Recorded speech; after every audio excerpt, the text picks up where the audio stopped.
ஆண்டவராகிய இயேசு நாமத்தில் தொலைக்காட்சி நேயர்களுக்கு அன்பின் வாழ்த்துக்கள். தொடர்ந்து இந்த தொலைக்காட்சி ஊடகத்திலே ஆவியாருடைய பல்வேறு கிரியைகளை குறித்து பேசிக் கொண்டிருக்கிறேன். நியாயத்தீர்ப்பின் ஆவியானவர், போதிக்கும் ஆவியானவர். இந்த நாளின் தலைப்பு என்னவென்றால், மனிதர்கள் மத்தியிலே வாசம் பண்ணும் ஆவியானவர். சபைக்குள்ளே மனிதனுக்குள்ளே வாசம் பண்ணும் ஆவியானவர். அப்போஸ்தலர்களின் புத்தகம் 2ஆம் அதிகாரம் 1 முதல் 4 வசனங்கள் வரை. இந்த நாளின் செய்தி, The presence of the Holy Spirit. பரிசுத்த ஆவியானுடைய அந்த பிரசன்னம். அப்போஸ்தலர்களின் புத்தகம் 2ஆம் அதிகாரம் 1 முதல் 4 வசனங்கள் வரை. பெந்தெக்கோஸ்தே என்ன நாள் வந்தபோது அவர்கள் எல்லாரும் ஒருமனப்பட்டு ஒரு இடத்துல வந்திருந்தார்கள். அப்பொழுது பலத்த காற்று அடிக்கிற முழக்கம் போல வானத்திலிருந்து சடுதியாய் ஒரு முழக்கம் உண்டாகி அவர்கள் உட்கார்ந்திருந்த வீடு முழுவதும் நிரப்பிற்று. அல்லாமலும் அக்கினிமயமான நாவுகள் போல பிரிந்திருக்கும் நாவுகள் அவர்களுக்கு காணப்பட்டு அவர்கள் ஒவ்வொரு மேலும் வந்து அமர்ந்தது.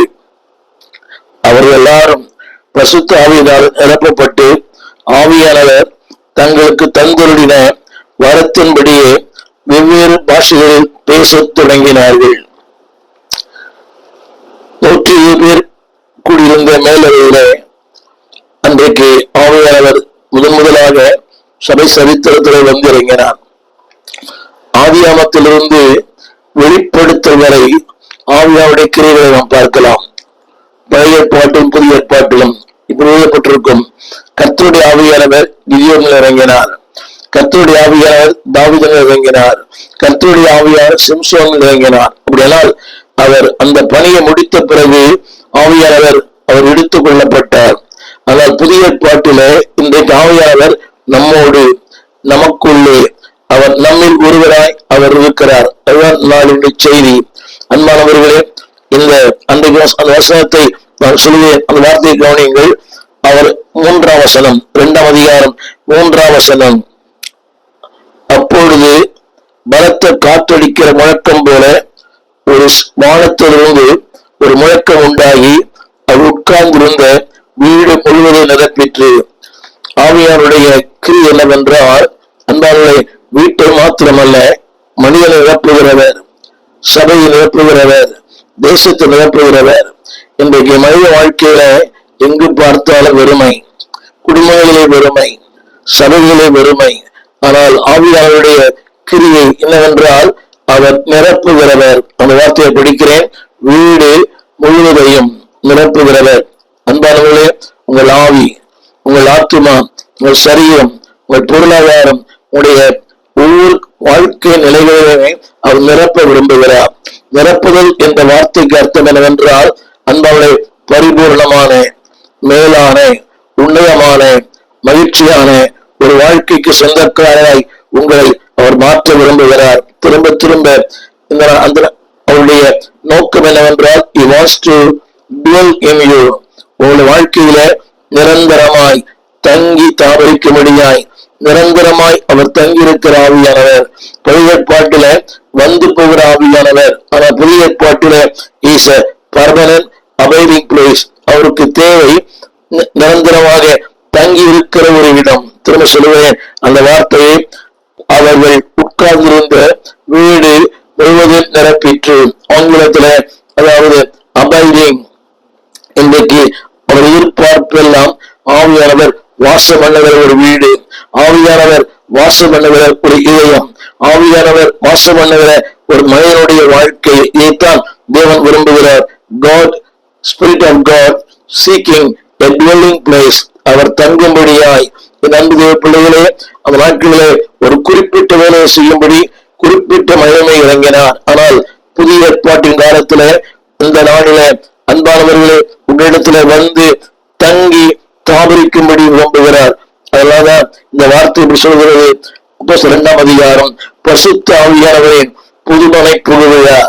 ஆவியானவர் முதலாக திருச்சபையில வந்து தங்கி தாபரித்து, அந்த வார்த்தையை சொல்கிறேன், உன் வாழ்க்கை நிரப்ப விரும்புகிறார். பாட்டெல்லாம் பாடுறோம், நிரப்பிடுமே நிரப்பிடுமே. ஆனால் அவர் உன்னை நிரப்ப வேண்டுமானால் உன்னுடைய வாழ்க்கை, அரங்கத்தின் வாழ்க்கை, அந்த ரங்கத்தின் வாழ்க்கை, உன்னுடைய உள்ளான வாழ்க்கை, புறம்பான வாழ்க்கை சற்று ஆராய்ந்து பார்க்க அன்பாய் கேட்கிறேன். அவர் நிரப்புகிற ஆவியானவர் வெறுமையான மனிதனை, ஒன்றுமில்லாத மனிதனை, அற்பமான மனிதனை, தூக்கி எறியப்பட்ட மனிதனை அவர் நிரப்புகிற ஒரு ஆவியானவர். இதனால ஒரு 3 குறிப்புகளை உங்களோடு பகிர்ந்து கொள்ள முடியும். முதலாவது குறிப்பு, the reality of the Spirit of God. பரிசுத்த ஆவியானுடைய அந்த ஆழ் தத்துவம், அளவற்றால் பரிசுத்த ஆவியானுடைய அந்த உண்மை தன்மை. இரண்டாவது, authority of the Holy Spirit. பரிசுத்த ஆவியானுடைய அதிகாரம். அன்பானவர்களே, மூன்றாவதாக the sufficiency of the Holy Spirit. தேவனுடைய பரிசுத்த ஆவியானவர் இன்றைக்கு உங்களுக்கு போதுமானவற்றுக்கும் அதிகமானவராக இருக்கிறார். முதல் குறிப்பை பாருங்கள், the reality of the Holy Spirit in the church. இன்றைக்கும் சபைகளிலே ஆவியானவர் தங்கி இருக்க விரும்புகிறார். அன்பான தேவ பிள்ளையே, நீங்கள் போகிற திருச்சபையில ஆவியானுடைய கிரிகள் உண்டா? ஆவியானவர் உலாவுகிறாரா? ஆவியான கிளம் உண்டா? 3ஆம் வசனம், அக்கினிமயமான நாவுகள் போல பிரிந்திருக்கும் நாவுகள் அவர்களுக்கு காணப்பட்டு. நன்றாக கவனிக்க வேண்டும், காணப்பட்டு. அப்படியானால் ஆவியானவர் நீங்கள் உணர முடியும், நீங்கள் அவரை காண முடியும். அடுத்த ஒரு வார்த்தை இங்கே சொல்லப்பட்டிருக்கிறது, அவர்கள் ஒவ்வொருவர் மேலும் வந்து அமர்ந்தது. தமிழ் வேதாகமத்துல ஒரு சின்ன திருத்தம், அவர் மேல் வந்து இறங்கினார் வந்தது. அது ஒரு அக்ரிணை.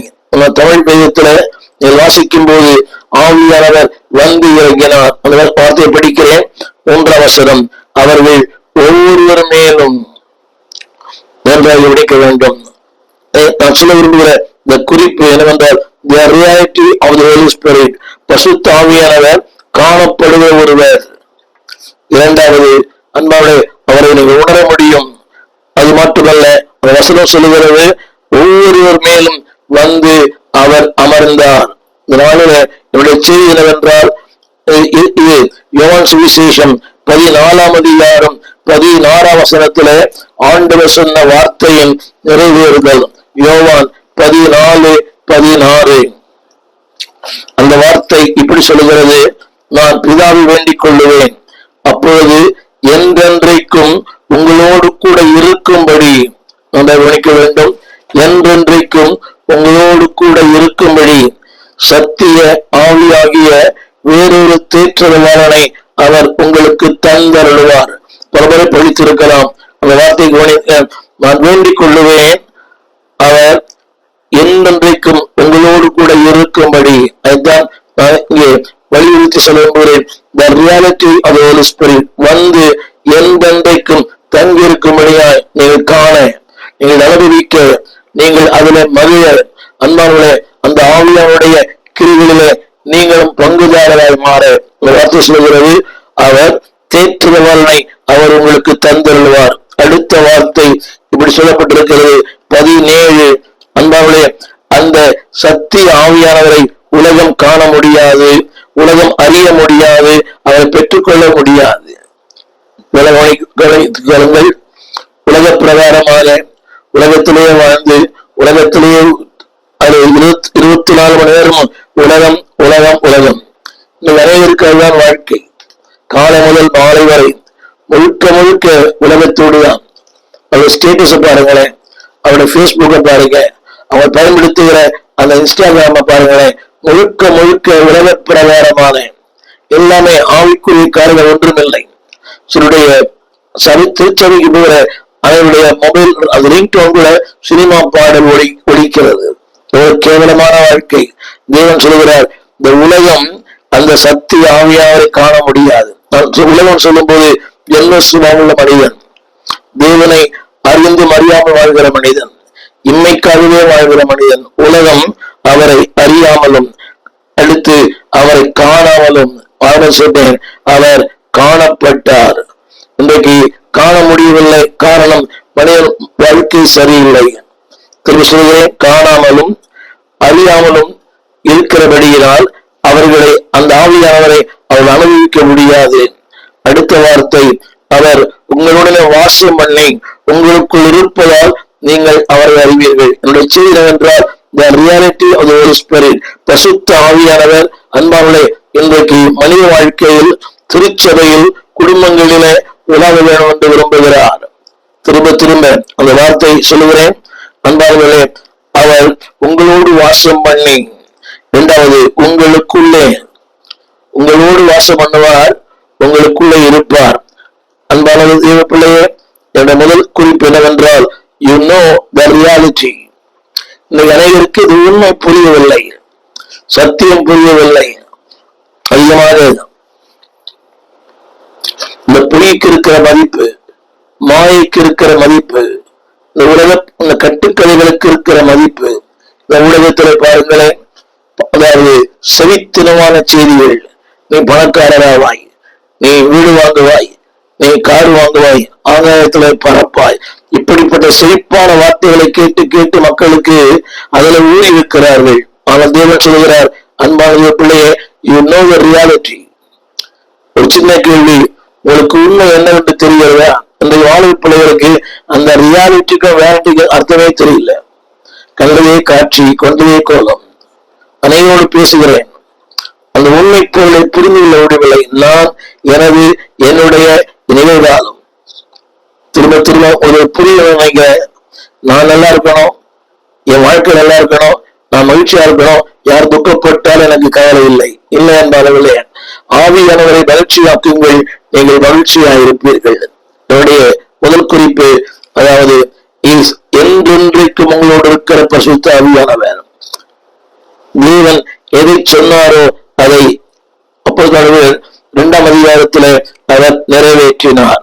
எனவே அவர் சொன்னார், நான் உங்களை திக்கற்றவர்களாய் விடேன், உங்களிடத்தில் வருவேன். எப்படி தெரியுமா? ஆவியானவராய். கவனிகள், அன்றைக்கு ஒரு இடத்தில் மட்டும் வாசம் பண்ணினார் ரட்சகர் இயேசு. இன்றைக்கு உங்களோடு.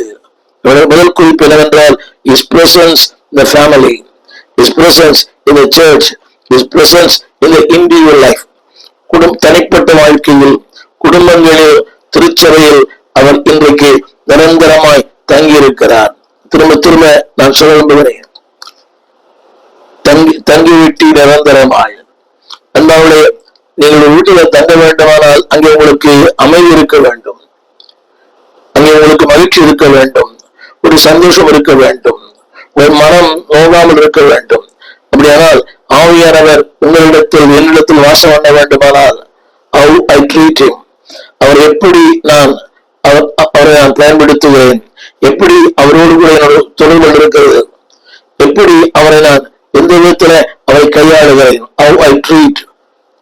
யோசித்து பாருங்கள் அந்த வார்த்தை, என்றென்றைக்கும் his presence is there forever and ever. உங்க குடும்பங்களிலே, உங்க தனிப்பட்ட வாழ்க்கையில, wherever you go, whatever you do, எதை செய்தாலும், என்ன பேசினாலும், எங்கே சென்றாலும் ஆவியானவர் உங்களோடு இருக்கிறார். என்ற முதல் குறிப்பு, the reality of the spirit of Holy Spirit. பரிசுத்த ஆவியானவர் ஒரு மெய்ப்பொருள், காணப்படுகிறவர், அனுபவிக்கப்படுகிறவர், கேட்கப்படுகிறவர், உங்கள் வாழ்க்கையின் மெய்ப்பொருளாய் மாறுகிறவர். இன்றைக்கு இந்த ரீல்ஸ் பார்க்கிற மக்கள் தான் அதிகம். அநேக பிரயாணங்கள் பண்ணும்போது, ஆகாய விமானங்களிலையும் இந்த ட்ரெயின்லையும் பிரயாணம் பண்ணும்போது அவர்களாகவே பார்த்து சிரித்துக் கொண்டு வருகிறார்கள். நீங்கள் பாருங்களேன், இந்த ரயில் பயணங்களிலே இந்த எங்கு போனாலும் அவர்களாகவே சிரித்துக் கொள்ளுகிறார்கள். நண்பர்களே, எங்கேயும் ஆனால் ஆவியானவர் ரியாலிட்டி. அடுத்து சொல்ல விரும்புகிறேன். அடுத்து அவர் ஒரு ஆழ்த்தத்துவம் உடையவர். 16 வசனம், யோவான் 14:16, சத்திய ஆவியாகிய வேறொரு தேற்றரவாளன். அந்த வார்த்தை கவனிங்கள், வேறொரு தேற்றரவாளன். சொல்ல வந்த வார்த்தை இஸ் a living personality. முதல்ல சொன்ன இஸ் a lasting personality.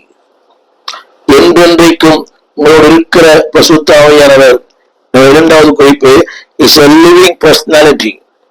18ஆம் வசனத்தில் கூட, 18ஆம் வசனம், திக்கற்றவர்களாய் விடேன், உங்களிடத்துல வருவேன். அப்படின்னா இஸ் a person. நம்பிக்கை பிள்ளையே, முதலாவது அறிந்து கொள்ள வேண்டும். இது அதாவது வாக்கு தத்தத்தை சொன்னவர் வாக்கு தத்தை நிறைவேற்றி இருக்கிறார். சொன்னார் 14:14 வேண்டிக் கொள்ளுவேன், அவர் உங்களுக்கு தந்தருளுவார். நீங்கள் வாக்கு பண்ணினவர் உண்மை உள்ளவர். யோவானிலே வாக்கு பண்ணினார், அப்போஸ்தலர் எப்படியிலே நிறைவேற்றினார். உன் வாழ்க்கையில what God promised, அவருடைய வார்த்தைகள் ஒன்றும் தரையிலே விழுவதில்லை. சொன்ன சொல்லை காப்பாற்றும் தெய்வம், நம்பத்தக்கவர், நம்பிக்கைக்குரியவர். அந்த தேவப்பிள்ளையே எந்த சூழ்நிலையிலும் நீங்கள் அவரை நம்பலாம். அப்படிப்பட்ட ஒரு தேவனை தான் நீங்களும் நானும் ஆராதிக்கிறோம். முதல் குறிப்பு the reality of the Holy Spirit, நிஜம், உண்மை, சத்தியம். எனவேதான் அவருக்கு சத்திய ஆவியானவர் என்ற பெயர். இரண்டாவது அவருடைய இரண்டாவது தன்மை என்னவென்றால் the authority of the Holy Spirit, ஆவியானவர் அதிகாரம் உள்ளவர். அப்போஸ்தலர் புத்தகம் 2ஆம் அதிகாரம் அந்த அப்போஸ்தலர் 2:3-4 அதிகாரம் உள்ளவர் வந்து அமர்ந்தார். ஏன் அமர்கிறார்? கவனியுங்கள். அப்போஸ்தலர் 20:28 உங்களை குறித்தும் தேவன் தம்முடைய சுய ரத்தத்தினாலே சம்பாதித்துக் கொண்ட சபையை மேய்ப்பதற்கு பரிசுத்த ஆவியானவர் உங்களை கண்காணிகளாக வைத்து மந்தை முழுவதை குறித்து எச்சரிக்காருங்கள். என பயன்படுத்தப்பட்ட வார்த்தை அன்பானவர்களே, God institute the leadership. திரும்ப சொல்கிறேன், ஏன் ஆவியானவர் சபைக்கு தந்துள்ளப்படுவார் சொன்னால், சபைக்கு அன்பானவர்களே எழுத்தின்படியாக ஒரு தலைவன் தேவை. இன்றைக்கு அநேக திருச்சபைகளிலே அதை ஏற்றுக்கொள்வதில்லை. ஒரு இயக்கத்திற்கு ஒரு தலைவன் தேவை, ஒரு ஊழியனுக்கு ஒரு தலைவன் தேவை, ஒரு திருச்சபைக்கு ஒரு தலைவன் தேவை, ஒரு குடும்பத்திற்கு தலைவன் தேவை. அந்த வார்த்தை படிக்கிறேன் கேளுங்கள்.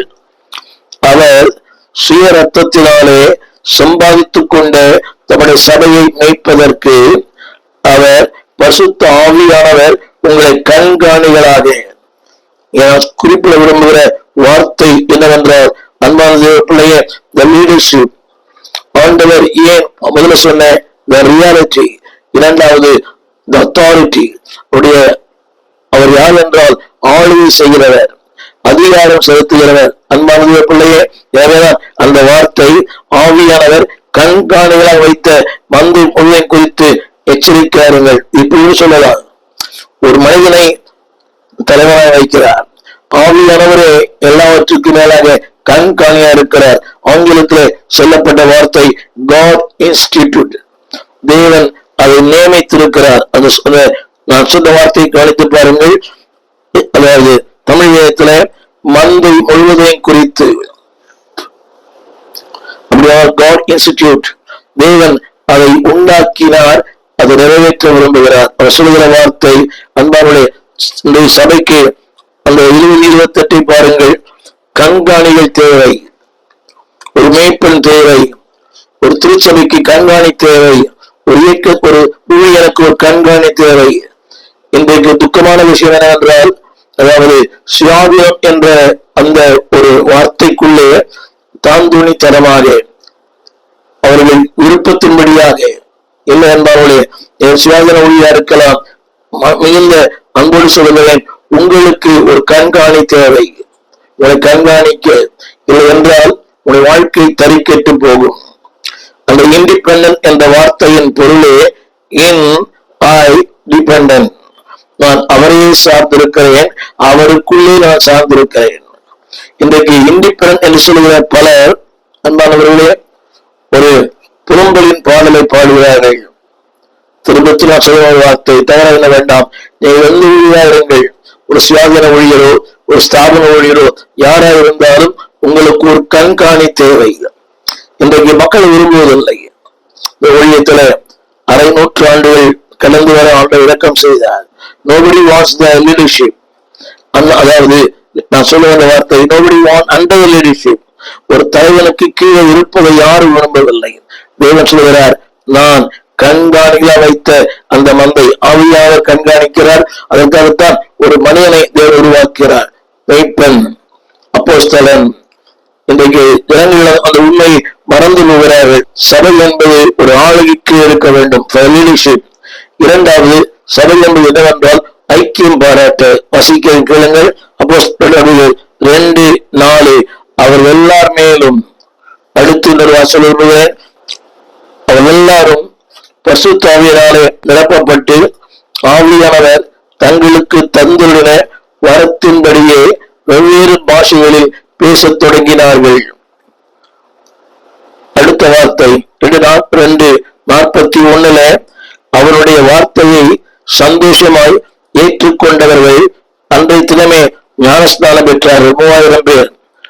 2:42 why the spirit of God presence in the church பரிசுத்த ஆவியானவர் சபைக்கு ஏன் கொடுக்கப்பட்டார் என்று சொன்னால் 2:42 அவர் சொல்லப்பட்டது உபதேசத்திலும் அந்யோன்யத்திலும் அப்பம் பிற்கதிலும் ஜெபம் பண்ணுவதிலும் உறுதியாய் தரித்திருந்தார்கள். முதல்ல சொன்னேன், ஆவியானவர் திருச்சபை கொடுக்கப்பட்ட நோக்கம் அன்பாலே ஒரு தலைமைத்துவத்துவக்காக சபையை ஆளும்படியாய் கண்காணிக்கும்படியாய். இரண்டாவது, ஆவியானவர் சபை கொடுக்கப்பட்ட நோக்கமே முதல்ல லீடர்ஷிப், இரண்டாவது ஃபெலோஷிப், ஒருவருக்கொருவர் ஐக்கியமாக இருக்க.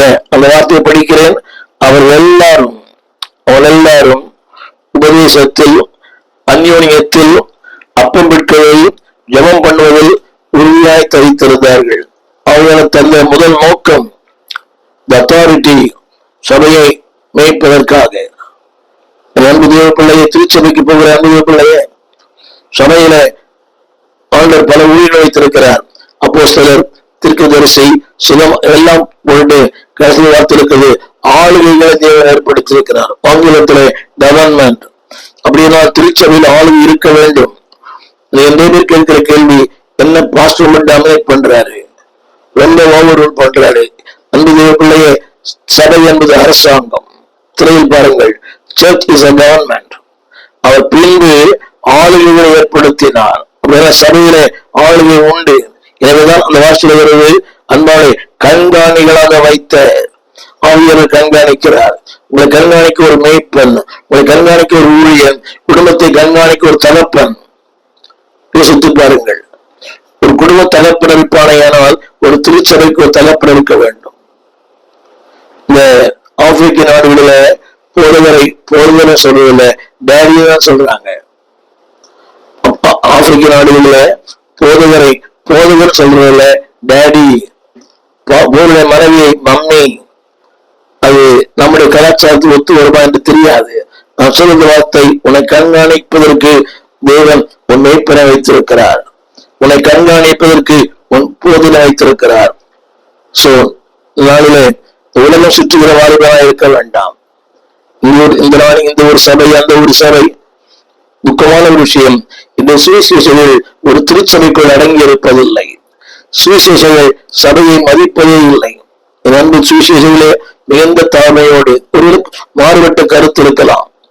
உங்கள் உள்மனம் பேசுவதை நான் கேட்கிறேன். ஆனாலும் நீங்கள் எவ்வளவு பெரிய பிரபலமா இருந்தாலும் ஒரு திருச்சபையின் ஊழியருக்கு அடங்கியிருங்கள். அதுக்கு உதாரணம் பண்டிகை பில்லி கிரஹாம், இன்னைக்கு இருக்கிற மோகன்சி அவர்கள் கூட ஒரு திருச்சபைக்கு போகிறார்கள். இந்த திருச்சபையின் ஊழியருக்கு அடங்கி இருக்கிற பரம்பரை அவருடைய செய்தியை சொல்லுகிறார், நான் என்னோட ஊரிலே இந்த சபைக்கு போகிறேன், எனக்கு ஒரு மேய்ப்பர் இருக்கிறார். என்னுடைய பிள்ளையே, the spirit of God, முதல்ல சொன்னேன், the reality of the Holy Spirit. இரண்டாவது, the authority of the Holy Spirit. அவர் ஆளுகை செய்கிறவர், அதிகாரம் உள்ளவர். ஒரு வாழ்க்கை ஆளுகை செய்கிறாரா? சற்று யோசித்துப்பார். மூன்றாவது, அவர் யார் என்றால், அதாவது உங்கள் வாழ்க்கைக்கு போதுமானவர். The sufficiency of the Holy Spirit. ஆவியானவர் போதுமானவர், எல்லாவற்றுக்கும் போதுமானவர். வாழ்க்கைக்கு, உன்னுடைய தேவைக்கு, உன் குடும்பத்திற்கு, உன் சரீரத்திற்கு, உன் பொருளாதாரத்திற்கு அவர் போதுமானவர். அந்த வார்த்தை சொல்லுகிறேன். அந்த வார்த்தை 2:3 எல்லார் மேலும் அந்த வார்த்தை விடுங்கள். அப்போ 2:23 ஒவ்வொருவர் மேலும் அவர் போதுமானது. God never left anybody.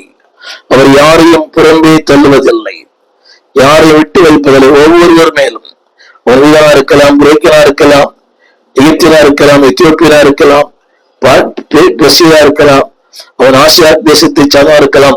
ஒவ்வொருவர் மேலும் வந்தார். என சொல்ல விரும்புகிற வார்த்தை கவனியுங்கள். Holy Spirit is a sufficiency. அவர் போதுமானவர். ஒவ்வொரு நேரம் ஒரு 3 குறிப்புகள் சொல்லுகிறேன். அவர் என்ன செய்கிறார் சொன்னால், நம்பர் ஒன் பசுத்தாவினுடைய மிகப்பெரிய வேலை, he reveals the Savior. 3 சொல்லுகிறேன், he reveals the powerful Savior. வல்லமை மிகுந்த ஒரு இரட்சகரை அவர் வெளிப்படுத்துகிறார். ரோமருக்கு எழுதும் 1 அதிகாரம் 16 வசனம், கிறிஸ்துவின் சுவிசேஷத்தை குறித்து நான் வெட்கப்படேன். அதெல்லாம் தெரிந்த வசனம் தான். சொல்லப்படுது, யூதரிலும் பின்பு கிரேக்கரிலும் விசுவாசிக்கிறவன் எவனோ அவனுக்கு ரட்சிப்பு உண்டாவதற்கு அது தேவ பலனாய் இருக்கிறது. சற்று கவனிக்க அன்பை கேட்கிறேன், கவனிங்கள். தேவ பலன், தேவ பலனை வெளிப்படுத்துகிறவர் தான் ஆவியானவர். ஆரம்பத்தில் சொன்னேன், ஆல் சஃபிஷியன்சி. இரண்டாவது, ஆல் பவர்ஃபுல். எல்லா வல்லமையும் வாழ்க்கையை வெளிப்படுத்த விரும்புகிற டினாமைஸ். அதிலிருந்து வந்த வார்த்தை டைனாமிக். வாழ்க்கையில வல்லமையை வெளிப்படுத்த விரும்புகிற ஆல் பவர். இரண்டாவது, அன்பாவே அவர் யாரை வெளிப்படுத்துகிறார்? ஒரு 3 காரணம் சொல்லுகிறேன், சேவியர். இரண்டாவது, சாங்டிஃபையர். மூன்றாவது, சாவரின் காட். திரையில் கூட பாருங்கள், அவர் யாரை வெளிப்படுத்துகிறார்? கிறிஸ்துவை வெளிப்படுத்துகிறார், ரட்சகரை வெளிப்படுத்துகிறார். இன்னைக்கு அபிஷேகம் பெற்ற அநேகர் ரட்சகரை வெளிப்படுத்துகிறார் என்ற கேள்விக்குறி ஊடகத்திலே பார்க்கலாம். இந்த விடுதலை ஊழியம் செய்கிற எல்லாருமே தங்களைத்தான் தங்களை மேன்மைப்படுத்திதான் இன்றைக்கு எல்லாமே இருக்கிறது. விளம்பரங்கள் அத்தனையும் இல்லைங்க. நான் சொல்லுற வார்த்தை reveal your Savior. ரட்சகரை வெளிப்படுத்தத்தான் பரிசுத்த ஆவியானவர். இரண்டாவது, அன்பானவர்களே, reveal the sanctifier. அவர் யார் என்றால் உங்களை சுத்தமாக்குகிறவர். 1 கொரிந்தியர் புத்தகம் 1 அதிகாரம் 18 வசனம். அந்த வார்த்தை கூட எவ்வளவு பயன்படுத்தப்பட்டுகிறது. அதாவது, அவர் நமக்கு தேவ பலனாய் இருக்கிறார். அவர் நமக்கு தேவ பலனாய் இருக்கிறார். அது மட்டுமல்ல, அடுத்த வார்த்தை சொல்லப்பட்டிருக்கிறது, ஞானியுடைய ஞானத்தை அழித்து புத்திசாலியுடைய புத்தியை அவமாக்குவேன். அவனுடைய கருப்பொருள் என்னவென்றால், God the Holy Spirit always want to reveal the sanctifier. உன்னை சுத்தப்படுத்த விரும்புகிறார். வார்த்தையினால், கிரியைகளினால் உடைய நாள்தோறும் சுத்தப்படுத்த விரும்புகிறார். அவருடைய மிகப்பெரிய வேலை number 1 to reveal the Savior. Number 2 to reveal the sanctifier. மூன்றாவது to reveal the sovereign God. 2 பேர் புத்தகம் 1 அதிகாரம் 16 வசனம் to reveal the sovereign God. அவர் சொல்கிறார், நான் பரிசுத்தர் ஆகையால் நீங்களும் பரிசுத்தராயிருங்கள். அவருடைய கருப்பொருள் இஸ் sovereign God. சர்வத்துக்கும் ஆளுகை செய்கிறவர், சர்வத்தையும் தன்னுடைய கரத்துல வைத்திருக்கிறவர். இங்கே பேர் சொல்கிற வார்த்தைக்கு நீங்கள் 2 பேர் 1:18-16 முதல் சொல்லுகிறேன். நாங்கள் கர்த்தராகிய இயேசு கிறிஸ்துவின் வல்லமையும் வருகையும் உங்களுக்கு அறிவித்தோம். அடுத்து சொல்லுகிறேன், அவருடைய கர்த்தராகிய இயேசு கிறிஸ்துவின் வல்லமையும் வருகையும் உங்களுக்கு அறிவித்தோம். இந்த வார்த்தை புரியும் நினைக்கிறேன். ஆவியானவர் திருச்சபை கொடுக்கப்பட்ட நோக்கமே அவருடைய வல்லமையை, 17 வசனம் அவருடைய மகிமையை, அவருடைய கனத்தை. அன்பான தேவ பிள்ளைய அந்த வாசல்களை அறிவித்தோம். 17 வசனத்திலே நாங்கள் கண்டோம், 18 வசனத்திலே கேட்டோம். திரையில் பாருங்கள், நாங்கள் அந்த பரிசுத்த பர்வத்தில் இருக்கையில் அந்த சத்தத்தை கேட்டோம். நீ கூட பாருங்க, the reality of the Holy Spirit. திரும்ப சொல்லுகிறேன், அறிவித்தோம். 2வது பெற்றுக்கொண்டோம். 3வது 18 வசனம் சத்தத்தை கேட்டோம். இந்த 3 வார்த்தைகளை நான் சொல்ல விரும்புகிறேன். 1 பேதுரு 1 அதிகாரம் 16 வசனம் அறிவித்தோம். எதை? அவருடைய வல்லமை, to reveal the sovereign power of God. 2வது அவருடைய ஞானத்தையும் மகிமை வெளிப்படுத்த. 3வது அன்பார்களே, அவருடைய சத்தத்தை ஜனங்களுக்கு சொல்ல. எனவேதான் இந்த நாளில வேதம் சொல்லுகிறது, அன்புடைய பிள்ளைய ஆவியானவர் ஒரு வல்லமை அல்ல, இஸ் a person. திரும்ப சொல்லுகிறேன், உங்களோடு வந்து தங்கி தாமரிக்க, வீடு முழுவதையும் ஒரு வாழ்க்கை முழுவதையும் ஒரு ஆளுகை செய்ய விரும்புகிறார். ஆளுகை செய்யும் ஆவியானவரே உன்னோடு கூட இருக்க விரும்புகிறார், உன்னோடு வாசம் பண்ண விரும்புகிறார். உன்னோடு டிராவல் பண்ண விரும்புகிறார். உடைய இன்ப துன்பங்களை பங்கு பெற விரும்புகிறார். உன்னை மகிழ்ச்சியாக்கி அதில் மகிழ விரும்புகிறார். The reality, அவர் ஆவியானவர் ஒரு உண்மை நபர்.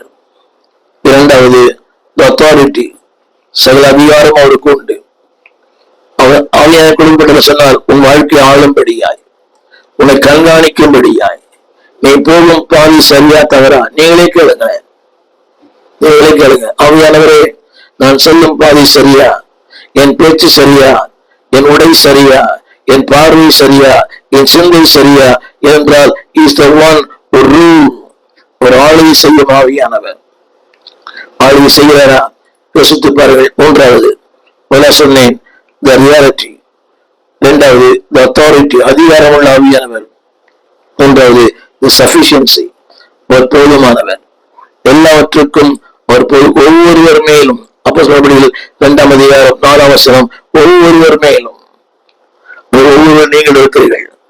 நினைக்கிறாங்க, நீங்க நினைக்கிறாங்க அவருக்கு அந்த கிருபை, இவருக்கு இந்த கிருபை இல்லை.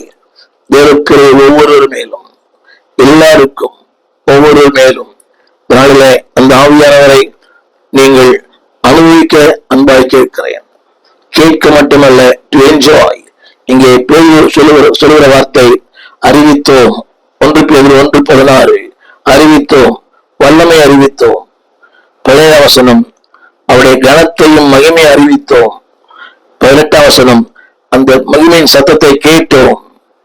அந்த பிள்ளைய இப்படிப்பட்ட ஒரு வாழ்க்கையை வாழ, அவருடைய மகிமை அறிவிக்க, அவருடைய கனத்தை அறிவிக்க, அவருடைய வல்லமை அறிவிக்க, இரண்டாவது வானத்திலிருந்து பிறந்த சத்தத்தை கேட்கிற அனுபவத்தை ஆண்டு உங்களுக்கு எனக்கு தருவாராக. ஆவியானவரை தினந்தோறும் அனுபவிங்கள். Enjoy the Holy Spirit. ஒரு நபரை, அவர் ஒரு வல்லமை அல்ல, நபர். You can make him happy. அவர் துக்கப்படுத்தலாம், மகிழ்ச்சியாக்கலாம்.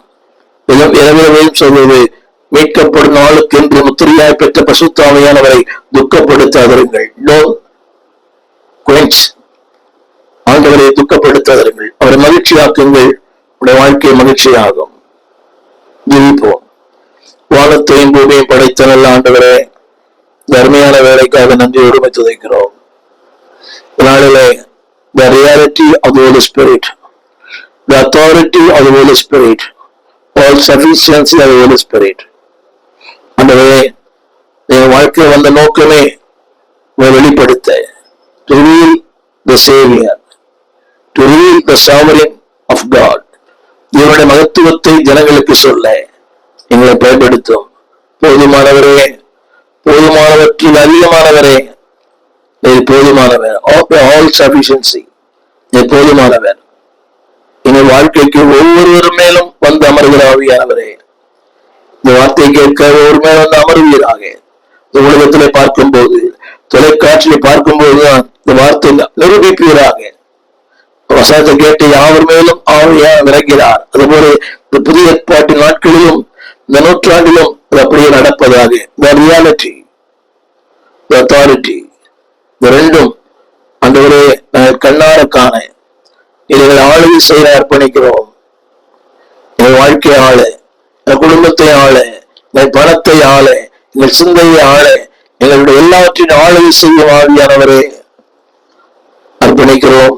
இது கேட்கிற ஒவ்வொரு வாழ்க்கையிலையும் you are more than enough, you are God of sufficiency, Lord.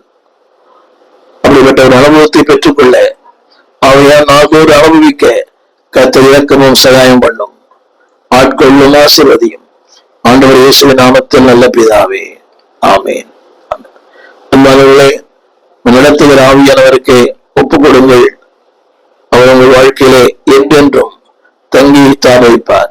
ஆமென். எங்கள் விலாசம் போதகர் ஸ்டீபன் தேவகுமார், திறந்த வாசல் சபை, நம்பர் 65, பரமானந்த தெரு, 7 கிணறு, சென்னை 600001.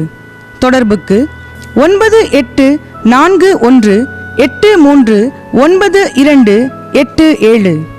மேலும் 0444318330. எங்கள் மின்னஞ்சல் stephen.opendoor@gmail.com. எங்கள் தேவ செய்திகளை யூடியூப் சேனலில் பார்த்து பயனடையுங்கள். தேவன் உங்களை ஆசிர்வதிப்பாராக.